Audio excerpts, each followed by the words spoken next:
فأعوذ بالله السميع العليم من الشيطان الرجيم من همزه ونفخه ونفثه بسم الله الرحمن الرحيم يا أيها الذين آمنوا لا تكونوا كالذين آذوا موسى فبرأه الله مما قالوا وكان عند الله وجيها۔ پیارے بھائیو، السلام علیکم ورحمۃ اللہ وبرکاتہ۔ آج حضرت موسیٰ علیہ السلام جو اولو العزم من الرسل میں سے ہیں اور جن کے بارے میں اللہ تبارک و تعالیٰ نے بڑے واضح طور پر فرمایا کہ وَكَانَ عِندَ اللَّهِ وَجِيهًا، اللہ تبارک و تعالیٰ کے نزدیک ان کی وہ صاحب وجاہت ہیں، ان کا ایک مقام ہے۔ حضرت موسیٰ علیہ السلام بنو اسرائیل کے بڑے صاحب عزم نبی گزرے ہیں۔ جتنا قرآن مجید میں ان کا قصہ مذکور ہے، ان کے حالات بیان ہوئے ہیں، کسی اور نبی کے حالات اس قدر قرآن مجید میں بیان نہیں ہوئے ہیں۔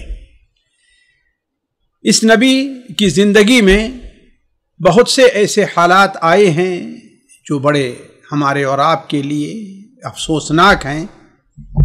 انہی حالات میں سے ایک حالت یا ایک قصہ وہ ہے جو ہم ابھی آپ کے سامنے بیان کرنے جا رہے ہیں، لیکن ہم یہ بات ذہن میں رکھیں کہ اللہ تبارک و تعالیٰ کا وعدہ ہے کہ وہ اپنے نبیوں اور نیک بندوں کی مدد کرتا ہے، تو اللہ تبارک و تعالیٰ نے بھی یہ موقع جو ہم بیان کر رہے ہیں اس پر بھی اللہ تعالیٰ نے ان کی مدد فرمائی ہے۔ یہ قصہ یہ کہا جا سکتا ہے کہ عجیب و غریب قصہ ہے۔ حضرت موسیٰ علیہ السلام کا کپڑا لے کر بھاگنے والے پتھر کا قصہ ہے۔ آپ نے چوری کرتے دیکھا ہوگا، اچک کر کے لے جاتے ہوئے لوگوں کو دیکھا ہوگا، لیکن یہ کام انسان کرتے ہیں یا بہت سے جو لوگ دعویٰ کرتے ہیں وہ جن کر رہے ہیں۔ کوئی چیز بلی اٹھا کر کے لے جائے، بندر لے جائے، یہ جانور لے جائیں تو وہ اتنی قابل تعجب نہیں ہوتی ہے، لیکن ایک پتھر، کوئی کپڑا اٹھا کر کے لے کر کے چلا جائے، یہ چیز یقیناً باعث تعجب ہے۔ لیکن پورا قصہ کیا ہے اسے نبی کریم صلی اللہ علیہ وسلم نے اپنے صحابہ کے سامنے ایک موقع پر بیان کیا، اور یہ حدیث صحیح بخاری اور صحیح مسلم دونوں کے اندر بڑی تفصیل کے ساتھ مروی ہے۔ حضرت ابو ہریرہ رضی اللہ عنہ بیان فرماتے ہیں کہ ایک بار اللہ کے رسول صلی اللہ علیہ وسلم نے ارشاد فرمایا کہ حضرت موسیٰ علیہ السلام شرم و حیا کے پیکر تھے، ستر پوشی ان کا شیوا تھا، حتیٰ کہ وہ اپنے بدن کا کوئی بھی حصہ جہاں تک یعنی جو چھپانے کے حصے ہیں اسے ظاہر نہیں کرتے، اور نہ کبھی کسی کی اس کے اوپر نگاہ پڑی ہے، جبکہ ان کے اس کے بالکل برعکس ہے۔ ان کی قوم بنو اسرائیل کے لوگ مجمع عام میں برہنہ ہو کر کے غسل کرتے تھے، نہاتے وقت وہ ایک دوسرے کی شرمگاہ کو دیکھتے تھے۔ شاید ہو سکتا ہے کہ یہ ان کی شریعت میں جائز رہا ہو، یا بنو اسرائیل کے جو بے دین لاپرواہ لوگ ہوتے ہیں، جیسا کہ ہمارے یہاں کسی شکل میں یہ چیز پائی جاتی ہے، وہ ایسا کرتے رہے ہوں، واللہ عالم۔ لیکن بظاہر یہی ہے کہ ان کی شریعت کے اندر یہ جائز تھا کہ برہنہ نہائیں اور ایک ساتھ نہائیں، ایک دوسرے کو دیکھیں، واللہ عالم۔ لیکن موسیٰ علیہ السلام ہمیشہ تنہا غسل کیا کرتے تھے، اس لیے بنو اسرائیل نے ایک بار کہا، انہیں تنگ کیا، حضرت موسیٰ علیہ السلام کا مذاق اڑایا اور کہا کہ یہ جو اپنے جسم کو ظاہر نہیں کرتے، اس کا مطلب یہ ہے کہ ان کے جسم کے خاص حصے میں کوئی عیب ضرور ہے، ہو سکتا ہے کہ برس داغ ہو ان کے جسم میں جس سے لوگ گھن محسوس کرتے ہیں، یا وہ ادرہ ہو، ادرہ کہتے ہیں اس شخص کو کہ کسی بیماری کی وجہ سے اس کے خصیے کے اندر وہ جسے کہتے ہیں کہ وہ تورم پیدا ہو جائے، یا اسی قسم کی کوئی اور ایسی بیماری ان کے جسم کے اس حصے میں ہے جس کی وجہ سے وہ اپنا مرض چھپاتے ہیں، اپنے جسم کو چھپاتے، ہمارے سامنے ظاہر نہیں کرتے۔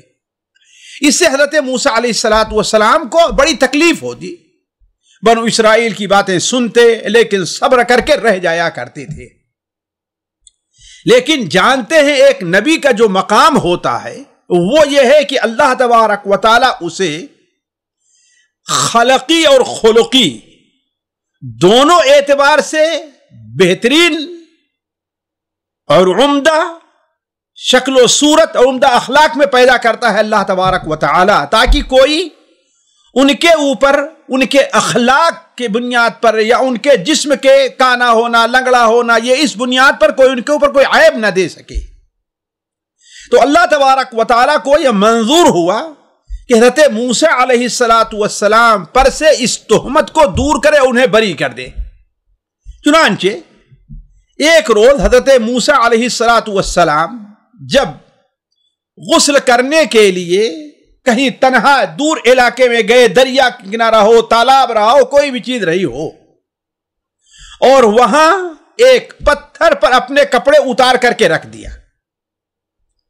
کپڑے اتار کر کے رکھ دینے کے بعد چونکہ وہاں کوئی نہیں تھا، بالکل تنہائی تھی، حضرت موسیٰ علیہ السلام ایسی جگہ کا انتخاب کیا کرتے تھے اور پانی کے اندر گھس گئے۔ بعض روایات میں ہے کہ وہ گھستے اور جب پانی میں اتر جاتے، سمیٹتے جاتے، جب پانی میں جسم شرمگاہ کا حصہ پانی میں چھپ جاتا تو اپنے کپڑے کو اتار کر کے باہر رکھ دیا کرتے، پھینک دیا کرتے۔ علا کل حال اپنے کپڑے اتارے اور پانی میں داخل ہوئے، اور جب نہا کر کے فارغ ہوئے اور باہر آئے تو کپڑے پتھر کے پاس آتے ہیں جہاں کپڑا تھا، تو پتھر وہاں سے حرکت میں آ گیا۔ حضرت موسیٰ علیہ السلام اس کے آگے بڑھے اور پتھر تیز بھاگنے لگا۔ حضرت موسیٰ علیہ السلام بالکل برہنہ ہیں، پتھر بھاگتا جا رہا ہے، موسیٰ علیہ السلام اس کے پیچھے بھاگتے جا رہے ہیں اور کہہ رہے ہیں ثوبیہ یا حجرو، ثوبیہ یا حجرو، اے پتھر میرا کپڑا تو دے دے، اے پتھر میرے کپڑے کو تو دے دے، اے پتھر میرے کپڑے کو تو دے۔ لیکن وہ پتھر بڑی تیزی کے ساتھ بنو اسرائیل کے ایک مجمع میں جا کر کے کھڑا ہو گیا۔ جب مجمع تک پہنچا اور مجمع کے لوگوں نے حضرت موسیٰ علیہ السلام کو اس حال میں دیکھ لیا اور ان کے سامنے یہ بات واضح ہو گئی کہ موسیٰ میں تو کوئی عیب ہی نہیں ہے، موسیٰ تو ہر قسم کے عیب سے پاک اور صاف ہیں، ہر اعتبار سے اچھے جسم والے ہیں۔ حتیٰ کہ بنو اسرائیل کے بعد لوگوں نے کہا کہ اللہ تعالیٰ کی لعنت ہو ان جھوٹوں کے اوپر، ان افترا پردازوں کے اوپر جو حضرت موسیٰ علیہ السلام کے اوپر یہ عیب لگاتے تھے۔ دیکھتے نہیں کہ موسیٰ علیہ السلام کس قدر ہر قسم کے عیب سے پاک اور صاف ہیں۔ علا کل حال جب موسیٰ علیہ السلام بنو اسرائیل کے مجمع میں پہنچ گئے اور ان کا ہر قسم کے عیب سے دور ہونا اور پاک ہونا ظاہر ہو گیا، تو موسیٰ علیہ السلام نے جلدی سے وہ کپڑے لیے اور اس کپڑے کو پہنا، اور پہن کر کے ابھی غصہ ٹھنڈا نہیں ہوا، غصے میں جھنجھلا کر کے اپنی لاٹھی اس پتھر کے اوپر برسانے لگے۔ غصے میں پتھر کے اوپر اپنی لاٹھی پیٹتے جا رہے ہیں کہ اس پتھر کے اندر کوئی جان ضرور ہے کہ میرا کپڑا لے کر کے بھاگا ہے۔ اللہ کے رسول صلی اللہ علیہ وسلم فرماتے ہیں کہ اللہ کی قسم، موسیٰ کے وار کی وجہ سے، مار کی وجہ سے اس پتھر کے اوپر 3 4 5 یا بعض روایات میں ہے کہ 6 نشان پڑ گئے تھے۔ ایسا لگتا ہے کہ ہاں لاٹھی اس پر پڑی ہوئی ہے۔ پھر آپ نے فرمایا اللہ تبارک و تعالیٰ کا یہ فرمان، یا ایھا الذین آمنوا لا تکونوا کالذین آذوا موسیٰ فبرأہ اللہ مما قالوا وکان عند اللہ وجیہا۔ اے ایمان والو، تم ان لوگوں کی طرح نہ ہو جانا جن لوگوں نے موسیٰ علیہ السلام کو ایذا اور تکلیف پہنچائی ہے۔ لا تکونوا کالذین آذوا موسیٰ، ان لوگوں کی طرح نہ ہو جانا جن لوگوں نے موسیٰ علیہ السلام کو ایذا اور تکلیف پہنچائی، لیکن فبرأہ اللہ مما قالوا، جو کچھ وہ کہہ رہے تھے اللہ تبارک و تعالی نے اس سے انہیں بری کر دیا، موسیٰ علیہ السلام کو۔ تو گویا یہ اذیت کیا تھی، کس بارے میں؟ حضرت موسیٰ علیہ السلام کے اوپر وہ عیب یہ لگاتے تھے کہ یہ ادرا ہیں، انہیں برس کی بیماری ہے، ان کے جسم کے اندر کوئی بڑا عیب ہے جسے وہ چھپا رہے ہیں، اسی لیے ہم سب تو برہنہ ہو کر کے نہاتے ہیں اور یہ ہم سے الگ جا کر کے کنارے عورتوں کے طریقے سے تنہائی میں نہایا کرتے ہیں۔ تو فبرأہ اللہ مما قالوا، جو کچھ وہ کہہ رہے تھے اللہ تبارک و تعالی نے انہیں، موسیٰ علیہ السلام کو، ان تمام چیزوں سے بری کر دیا۔ اور اللہ تعالیٰ بری کیوں نہ کرتا؟ وَكَانَ عِنْدَ اللَّهِ وَجِيهًا، موسیٰ علیہ السلام اللہ تعالیٰ کے نزدیک بڑی وجاہت، بڑے رتبے، بڑے مقام والے تھے، اور اللہ تعالیٰ کے نزدیک ان کے مقام کا تقاضا یہ ہے کہ اللہ تبارک و تعالی انہیں ان تمام عیوب سے بری قرار دیتا جو ایک نبی کے شایان شأن نہیں ہے، یا اللہ تبارک و تعالی ان کی طرف سے جو لوگ ایذا پہنچاتے ہیں ان کے منہ کے اوپر تھپڑ مارتا کہ تم جھوٹ بول رہے ہو، موسیٰ علیہ السلام ان کے اندر کوئی عیب نہیں ہے۔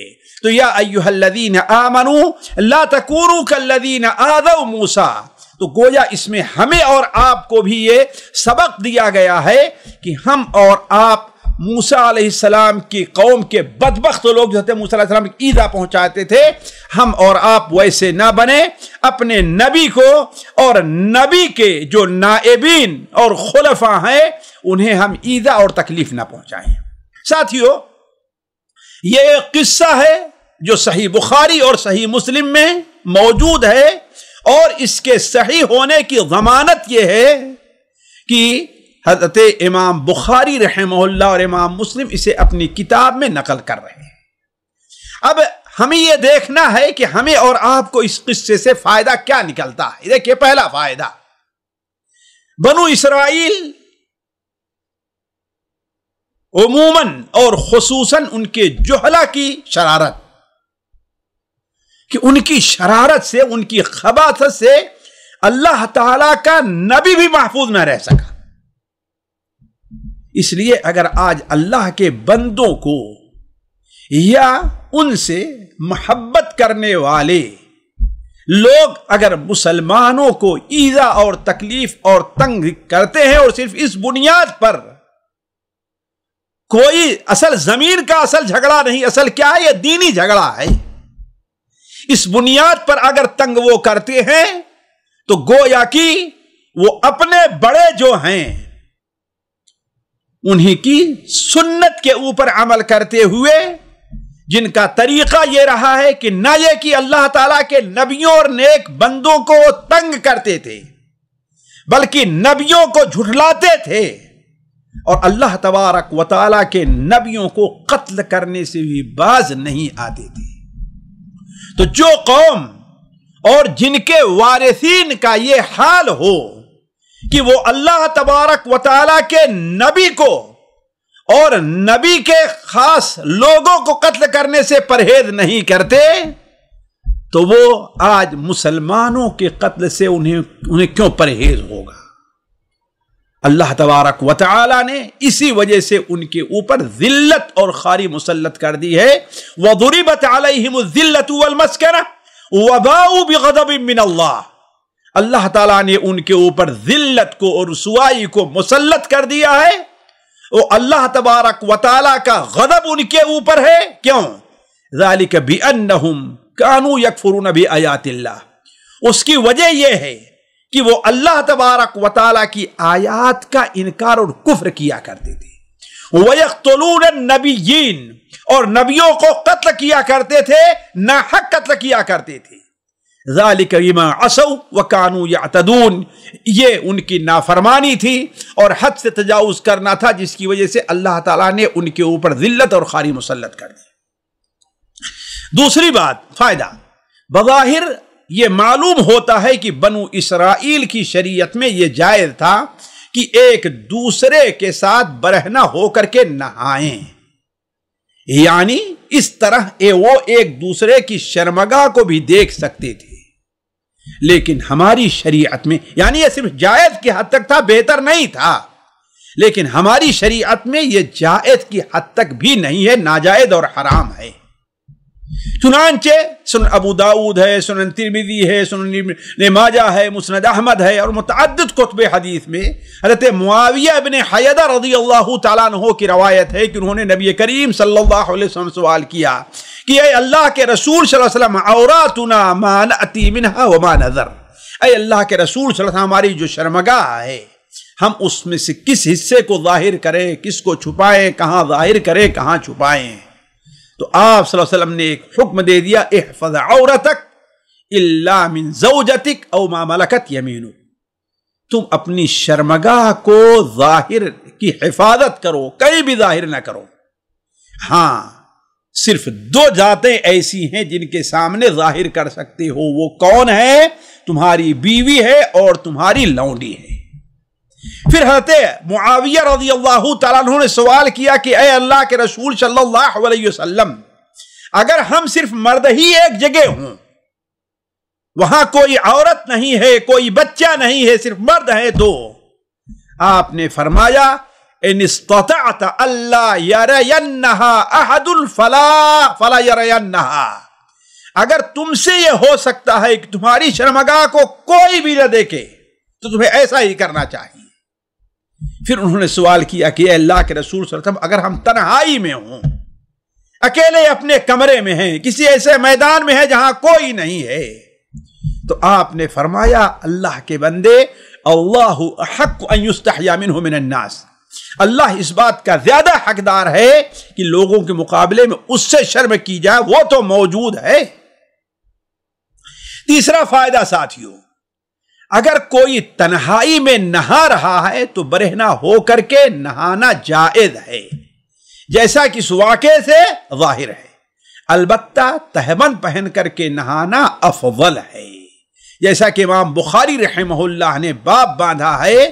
چنانچہ وہ باب باندھتے ہیں کہ باب اس بیان میں کہ انسان اگر اکیلے اور تنہائی میں ہے تو برہنہ ہو کر کے نہائے، اور جو انسان پردے میں ہو کر کے نہائے تو فسترو، اپنی شرمگاہ کو چھپا کر کے نہائے، تو شرمگاہ کو چھپا کر نہانا یہ افضل ہے۔ پھر آپ صلی اللہ علیہ وسلم نے حضرت معاویہ ابن حیدہ کی وہی حدیث، حضرت امام بخاری نے حضرت معاویہ کی وہی حدیث بیان کی کہ اللہ تعالیٰ اس بات کا زیادہ حقدار ہے کہ اس سے شرم کی جائے۔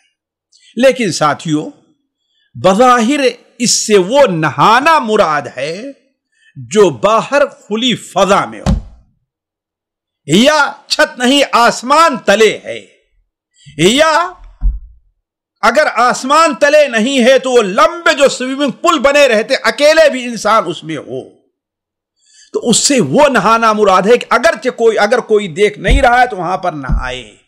لیکن اگر انسان 1 میٹر لمبے، 1 میٹر چوڑے، 1 میٹر لمبے، 1.5 میٹر چوڑے ایسے چھوٹے حمام کے اندر نہا رہا ہے، بند کمرے میں ہے، چھوٹا سا کمرہ ہے، تو اس میں نہانے میں کوئی حرج نہیں ہے، جیسا کہ بہت سے حدیثوں سے پتہ چلتا ہے کہ آپ صلی اللہ علیہ وسلم نے ایسا کیا ہے۔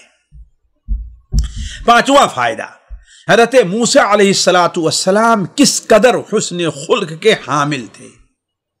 اس میں کئی چیزیں اس پر آپ کو دلالت ملے گی۔ پہلی چیز تو یہ ہے کہ ان کی شرم کا یہ اور ستر پوشی کا یہ دیکھیے کہ بنو اسرائیل کے کہنے پر، اذیت دینے پر، تکلیف دینے پر، بار بار کہنے پر بھی موسیٰ علیہ السلام اکیلے ہی نہاتے رہے اور اپنے شرم کا مظاہرہ کرتے رہے۔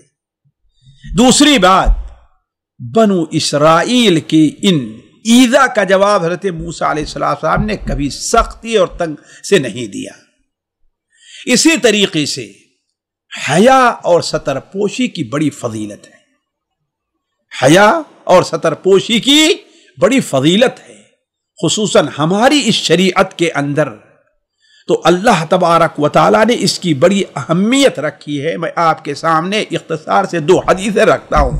پہلی حدیث سنن ابو داؤد، سنن نسائی وغیرہ میں حضرت یعلی ابن امیہ کی ہے کہ اللہ کے رسول صلی اللہ علیہ وسلم نے ایک شخص کو باہر میدان میں برہنہ ہو کر کے نہاتے دیکھا۔ آپ صلی اللہ علیہ وسلم کچھ بولے نہیں، سیدھے آئے، منبر پر کھڑے ہوئے، اللہ تعالیٰ کی حمد و ثنا بیان کی۔ پھر آپ نے فرمایا ان اللہ عز وجل حیی ستیر یا ستیر، اللہ تبارک و تعالی شرمیلا ہے، شرم کرتا ہے، اور ستیر ہے، پردہ پوشی کرتا ہے۔ یحب الحیاء والستر، وہ حیا کو اور پردہ پوشی کو پسند کرتا ہے، لہذا تم میں کا اگر کوئی شخص نہانا ہے تو وہ پردہ کر کے نہائے۔ ایک دوسری حدیث جو سنن ابن ماجہ میں حضرت انس بن مالک سے مروی ہے، اور یہ حدیث خصوصی توجہ کی محتاج ہے کہ آپ صلی اللہ علیہ وسلم نے ارشاد فرمایا ان لکل دین حیا، ہر دین لکل دین خلق، ہر دین کے خلقہ، لکل دین خلقہ، ہر دین کے اندر ایک اخلاق ہے جو جس سے وہ نمایاں طور پر پہچانا جاتا ہے۔ یعنی وہ چیز اگر کسی کے اندر پائی جائے تو گویا کہ وہ فلاں قوم کا ہے۔ تو اور اسلام کی حیا کا خلق کیا ہے، نمایاں عادت کیا ہے؟ آپ نے فرمایا وہ حیا ہے۔ گویا ایک مسلمان کو عام لوگوں کے مقابل میں، مرد ہے یا عورت، عام قوموں کے مقابل میں زیادہ حیا کا مظاہرہ کرنا چاہیے۔ یہ اسلام کی ایک خوبی ہے۔ 7واں فائدہ، ساتھیو، اللہ تبارک و تعالیٰ کی عظیم نشانی دیکھیے اس میں ہے کہ پتھر بھی بھاگنے لگا۔ حالانکہ عموماً پتھر چلتا نہیں ہے الا کہ اس کو جادو جنوں وغیرہ سے کام لیا جائے، ورنہ پتھر چلتا نہیں ہے، وہ جمادات ہے، جمع رہتا ہے، ٹھہرا رہتا ہے۔ اور دوسری بات یہ ہے کہ لاٹھی جو ایک لکڑی ہے، وہ آپ زمین پر ماریے اس کا نشان پڑے گا، رطب تر چیز پر ماریے اس کا نشان پڑے گا، لیکن پتھر جیسی سوکھی چیز ماریے اس کا نشان کیسے پڑا؟ لیکن حضرت موسیٰ علیہ السلام کا یہ معجزہ کہیے، یہ نشانی کہیے اللہ تعالیٰ کی، کہ جس پتھر کے اوپر مارے تھے وہ ٹوٹنا چاہیے، ٹوٹا نہیں، بلکہ ایک پتھر کے اوپر لاٹھی مارنے کے کتنے نشان رہے؟ 6-7 نشان اس کے اوپر پڑ گئے۔ یہ اللہ تعالیٰ کی قدرت ہے کہ اللہ تعالیٰ جیسے تبدیلی کرنا چاہے کرے۔ بلکہ میں سوچ رہا تھا، کہتے ہیں موسیٰ علیہ السلام کی عصا کا عجیب معاملہ ہے، شاید دنیا میں اتنا عجیب و غریب عصا کسی کے پاس نہ ہو۔ یہی عصا کبھی زمین میں پھینکے تو سانپ بن جاتا ہے، یہی عصا کبھی زمین میں پھینکے تو سانپوں کو نگل جاتا ہے، یہی عصا کبھی اس سے پتھر کے اوپر ماریں تو پانی کے ساتھ چشمے ظاہر ہو جاتے ہیں، یہی عصا کبھی اسے سمندر پر ماریں تو راستہ بن جایا کرتا ہے، اور یہی عصا ہے کہ موسیٰ علیہ السلام نے اسے پتھر کے اوپر مارا تو لاٹھی کے نشان پڑ گئے۔ حالانکہ لاٹھی کو ٹوٹنا چاہیے، لیکن حضرت موسیٰ علیہ السلام کی لاٹھی کی عجیب کرامت ہے، شاید ایسی عجیب و غریب لاٹھی کسی کو دنیا میں ملی نہ ہو۔ 8واں فائدہ، نبیوں اور نیک بندوں کی مدد اللہ تعالیٰ ضرور کرتا ہے۔ وَكَانَ حَقًّا عَلَيْنَا نَصْرُ الْمُؤْمِنِينَ، میرے اوپر مؤمنین کی مدد کرنا حق واجب ہے۔ اِنَّا لَنَنصُرُ رُسُلَنَا وَالَّذِينَ آمَنُوا فِي الْحَيَاةِ الدُّنْيَا وَيَوْمَ يَقُومُ الْأَشْهَادُ، تو اللہ تبارک و تعالی اس میں مدد ضرور فرماتا ہے، اور اس کے لیے جب اللہ کو مدد کرنی ہوتی ہے تو اس کے لیے غیب سے عجیب و غریب اسباب مہیا کر دیتا ہے، حتیٰ کہ اپنی مخلوق کو، جس مخلوق کو چاہتا ہے اس کے لیے مسخر کر دیتا ہے، جس کے بڑے شواہد قرآن مجید کے اندر موجود ہیں۔ ورنہ دیکھیے پتھر کپڑا لے کر کے بھاگے، یہ کہیں نہیں سنا گیا۔ تو یہ اللہ تبارک و تعالی کی مدد ہے جو اپنے مومن بندوں کے ساتھ ہوتی ہے۔ نواں فائدہ ساتھیوں، بعض حالات انسان کے لیے اذیت و الجھن کا سبب بنتے ہیں، لیکن ان کے پیچھے بسا اوقات انسان کے لیے خیر کے بہت پہلو ہوتے ہیں۔ جیسے اسی واقعے میں دیکھیے کہ موسیٰ علیہ السلام، اگر ہم ہوں، ایک عام آدمی ہے، چیزائی کہ اللہ کا نبی ہے، اگر اس کا کپڑا کوئی چور لے کر کے بھاگے اور وہ برہنہ ہے تو کس الجھن کا شکار ہوگا ذرا دیکھیے۔ اگر معمولی سی ایک حیا کا آدمی ہے تو کیا ہے، ہو جائے کاش کے زمین پھٹ پڑتی اور میں اس کے اندر چھپ جایا کرتا۔ موسیٰ علیہ السلام کس قدر الجھن کے شکار ہوئے ہوں گے کہ پتھر ہے، بھاگ رہا ہے، برہنہ اس کے پیچھے جتنی قوت ہے دوڑ رہے ہیں، پتھر بھاگتا جا رہا ہے، اس کے پیچھے دوڑتے جا رہے ہیں، حتیٰ کہ معاملہ اب یہاں تک پہنچ گیا کہ لوگ سامنے کھڑے ہیں، اب کیا کریں؟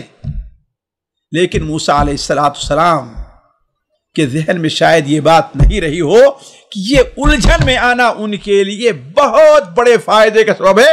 کم سے کم ان کے بارے میں اللہ تعالیٰ قرآن مجید میں آیت نازل فرمائے گا جو برابر پڑھی جاتی رہے گی۔ یا ایھا الذین آمنوا لا تکونوا کالذین آذوا موسیٰ فبرأہ اللہ مما قالوا وکان عند اللہ وجیہا۔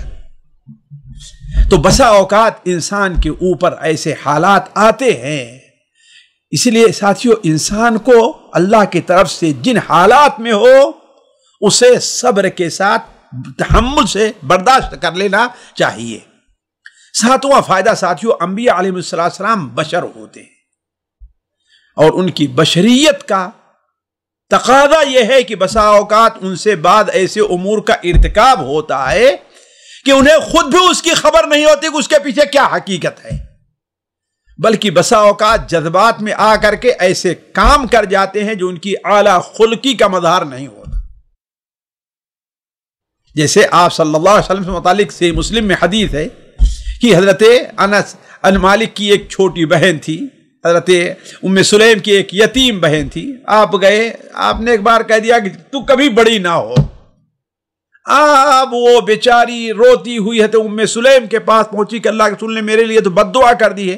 حضرت ام سلیم مجھ کے پاس آتی ہیں اللہ کے رسول کے پاس اپنی چادر لے کر کہ اللہ کے رسول میری یتیم بچی یہ کہہ رہی کہ آپ نے اسے بد دعا دے دی۔ تو آپ نے فرمایا کہ اے ام سلیم تم جانتی نہیں ہو کہ اللہ تعالیٰ سے میرا یہ عہد ہے کہ اللہ تعالیٰ میں بھی ایک بشر ہوں، جیسے لوگوں کا غصہ، جیسے لوگوں غصہ تھا مجھے بھی غصہ آیا کرتا ہے، اگر غصے میں کسی کے لیے ایسی بد دعا کر دوں جس کا وہ حقدار نہیں ہے تو اس بد دعا کو اس کے لیے قیامت کے دن گناہوں کی معافی اور درجات کی بلندی کا سبب بنا دے۔ تو حضرت موسیٰ علیہ السلام اس قدر جذبات میں آئے کہ ظاہر بات ہے اپنی اصلی حالت پر نہیں رہ گئے، سوچ سمجھ کی اور پتھر کو مارنا شروع کیا۔ پتھر بیچارہ اس کا کیا جرم ہے اور اس کو کیا اسے کیا تکلیف پہنچنے والی ہے، لیکن اپنی لاٹھی ہے کہ پتھر کے اوپر برساتے جا رہے، اور ایک نہیں بلکہ لاٹھی پر لاٹھی، یہاں تک کہ 7 اور 6 لاٹھیوں کے نشان پڑ گیا اس کے اوپر۔ اسی طریقے سے ساتھیوں وقت ضرورت گویا برہنہ ہویا جا سکتا ہے، وقت ضرورت ہو، لیکن کوشش کرے انسان کی ایسے جب مشکل حالات ہوں پھر بھی ہو، جیسے مثال کے طور پر علاج کا معاملہ ہے، جیسے کسی گواہی وغیرہ کا معاملہ ہو۔ آپ کہیں گواہی کیسے؟ مثال کے طور پر ایک عورت ہے یا ایک مرد ہے، وہ شکایت کرتا ہے کہ میں اپنی بیوی کو، یا عورت کہتی ہوں اپنے شوہر کے ساتھ نہیں رہوں گی۔ کیوں بھائی؟ اس لیے کہ فلاں جگہ انہیں ایک بیماری ہے جس سے مجھے گھن ہوتی ہے، نفرت ہوتی ہے۔ اب ظاہر بات ہے اگر دوسرا فریق اگر وہ انکار کر رہا ہے تو اس کا فیصلہ کیسے ہوگا؟ قاضی جو ہے گواہ کو رکھے کہ جا کر کے دیکھو صحیح یہ بات ہے بھی کہ نہیں بات صحیح. تو علی کل حال بہت سے ایسے حالات ہو سکتے ہیں. 12واں فائدہ، انبیاء علیہ السلام اپنے ساخت کے لحاظ سے اور اپنے اخلاق کے لحاظ سے اعلیٰ مقام پر فائز ہوتے ہیں. لہذا جو انبیاء کے وارثین ہوں، انبیاء کی دعوت کو آگے لے کر کے چلے ہوں، انہیں ایسا ہی بننا چاہیے. تو انبیاء اعلیٰ اخلاق کے فائز ہوتے ہیں. لہذا جو شخص کسی نبی پر کسی اعتبار سے عیب دار انہیں قرار دیتا ہے، انہیں ایذا پہنچاتا ہے، تو ایسے شخص کے اوپر علماء کہتے ہیں کفر کا خطرہ ہے. انبیاء علیہ السلام اپنی قوم کی باتوں پر صبر سے کام لیتے اور الجھتے نہیں تھے. اس میں ہم دعات کے لیے بھی بہت بڑا درس ہے کہ جاہلوں سے اعراض کیا جائے. وَعَارِضْ عَنِ الْجَاهِلِينَ وَعِبَادُ الرَّحْمَنِ الَّذِينَ يَمْشُونَ عَلَى الْأَرْضِ هَوْنًا وَإِذَا خَاطَبَهُمُ الْجَاهِلُونَ قَالُوا سَلَامًا. یہ ہونا چاہیے. حضرت عبداللہ ابن مسعود کی وہ حدیث جو صحیح بخاری وغیرہ میں ہے کہ آپ صلی اللہ علیہ وسلم کو ایک بار معلوم یہ ہوا کہ کچھ لوگ آپ غزوہ حنین کے موقع پر یہ کہہ رہے ہیں کہ آپ نے جو مال غنیمت تقسیم کیا ہے اس میں اللہ تبارک و تعالی کی رضا کو سامنے نہیں رکھا. حضرت عبداللہ مسعود نے جب یہ بات سنی تو کہا کہ ارے اللہ کے رسول کے بارے میں یہ کہہ رہے ہو، میں جا کر کے آپ سے خبر دیتا ہوں. حضرت ابن مسعود کہتے ہیں میں آیا اور آپ کو خبر اس کی بتلایا تو آپ غصہ ہوئے، اور اتنا غصہ ہوئے کہ آپ کے چہرے پر غصے کے آثار ظاہر ہونے لگے. لیکن پھر آپ نے کیا فرمایا؟